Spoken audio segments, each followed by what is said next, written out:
This book is called Rhubarb. Rhubarb is written by Stephen Cosgrove and illustrated by Robin James. There was a farm called Rickety Tickety in the land of serendipity, surrounded by fences of white weathered wood that wove through the meadows and fields. This farm was filled with simple animals that lived a simple life. There lived on the Rickety Tickety farm all the creatures you would normally find on a farm. There were ducks and chickens and rabbits and cows, sheep and kittens, and a mother pig called a sow. They grunted, cackled, mooed, and meowed as they lived their lives as nature allowed.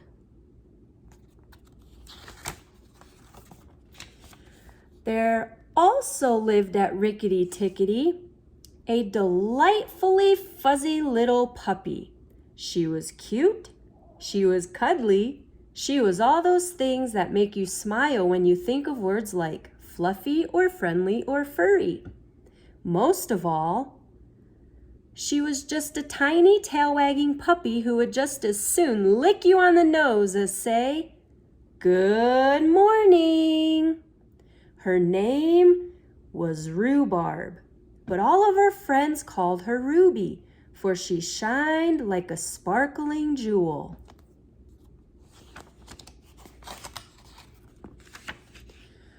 Ruby loved to play in and about the Rickety Tickety farm with all the creatures that lived there. The bunnies, the chickens, and the sheep all loved to play with Ruby when she wasn't asleep. The ducks that lived in the pond behind the barn loved to play with Ruby too. They would make up all sorts of silly duck games and flap their wings and chase her around and around. Ruby would chase, or be chased. No one could tell which for sure, until she would fall in a panting, laughing heap, watching as a frilly feather floated by in the air, coming to rest on the tip of her nose.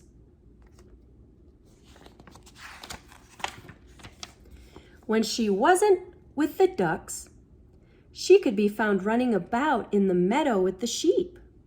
Together, they would run through fields of purpled clover. They would play tag, and whoever was it would chase the others until, with any luck, he or she was able to lick another on the nose. Oh, yuck! Ruby loved this and would bound about the meadow, jumping bits of clover that were bigger than she, just so she could lick some sheep upon the nose and say, "Tag, you're it."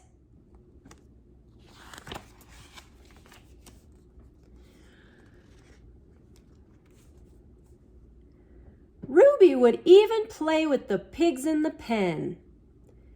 Pigs play in a funny way, running about in the mud, rooting their noses like plows in a furrow, looking for secrets that surely were buried there. But Ruby would join right in just the same, searching and searching for she knew not what, until she was covered with muck. What a muddy mutt! When Ruby and the pigs were finally pooped, they would flop down in a patch of sunlight and let the sun bake their muddy bodies clean. 3 little pudgy pigs and a fluffy little puppy called Ruby. Now, the problem, you see, was that all the animals that lived at Rickety Tickety Farm loved to play with Ruby. She played with the ducks, the sheep, and the pigs, and when she wasn't playing, she was resting so that she could play some more. One day, as she was resting in the shade of a blooming lilac bush, the sheep and the ducks came looking to play with Ruby at the same time. The sheep were baaing and the ducks were quacking, and Ruby woke up to find that she was being pulled this way and that by all of her friends. To make matters worse, the pigs picked this very same time to fetch Ruby to go play in the mud. The normal peace and quiet of the farm was replaced by the squabbling sounds of the ducks quacking, the sheep baaing, and the pigs oinking at the sun. Bah! Quack, quack! Oink, oink! She is ours, quacked the ducks. No, she's not. She is ours, baaed the sheep. You are both wrong, squealed the pigs, for Ruby belongs to us. Round and round they argued as to who was to play with Ruby and when. Ruby continued to be pulled this way and that. The ducks pulled on her nose, the sheep pulled at her toes, and the pigs yanked at her tail. Around the lilac bush they pushed and pulled their best fuzzy friend until the dust got so thick that nobody could see. All the animals finally stopped, and when the dust settled, they discovered that Ruby was gone. They ran around the bush and looked, but nowhere could they find their furry little friend. Still squabbling loudly, they raced about the barnyard looking for the gentle jewel. But nowhere could she be found. The lilac bush became a quiet place again as the bees buzzed about the blossoms. Deep inside and high upon the bush was a little dog hanging tightly to a branch, looking very confused indeed. She didn't know what to do. She loved all of her friends, but they were loving her to distraction.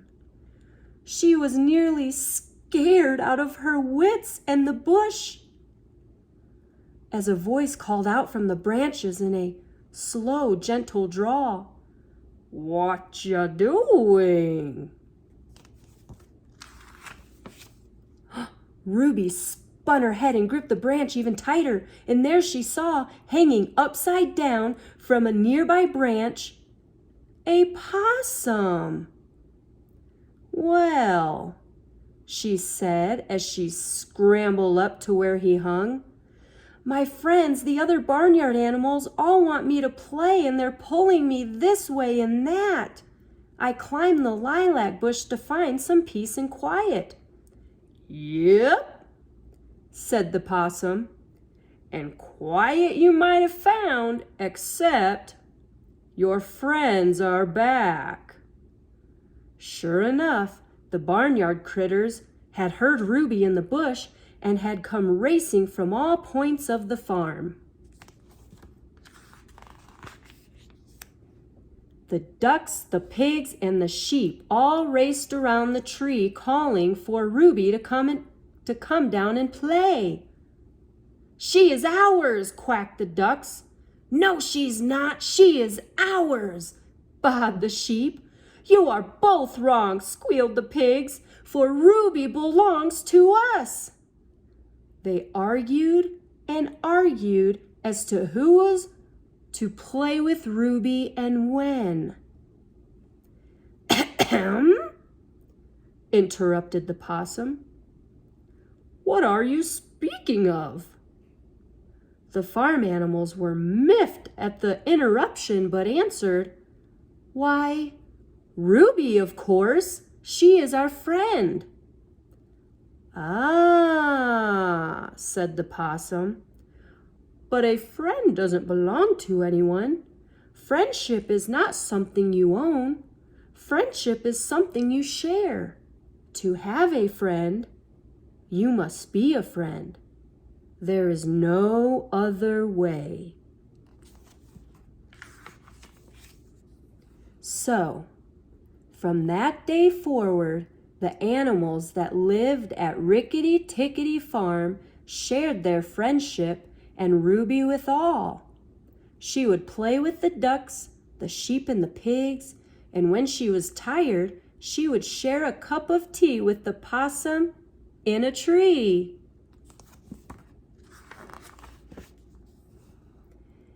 A friend cannot be owned, that is plain to see. Friendships must be shared, just like our friend Ruby.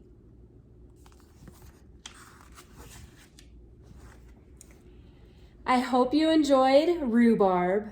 So this book is very special to me. My father, Sean, he would read this book to me when I was a kid.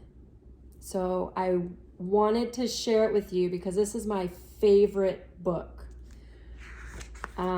It was copyright date, parents, you'll appreciate this, is 1988. So yes, 1988. So I don't even know if they sell this book anymore. If I will try and locate it. If you are interested, let me know, and I will see if I can get it for you. Thank you for watching. Until next time, bye-bye.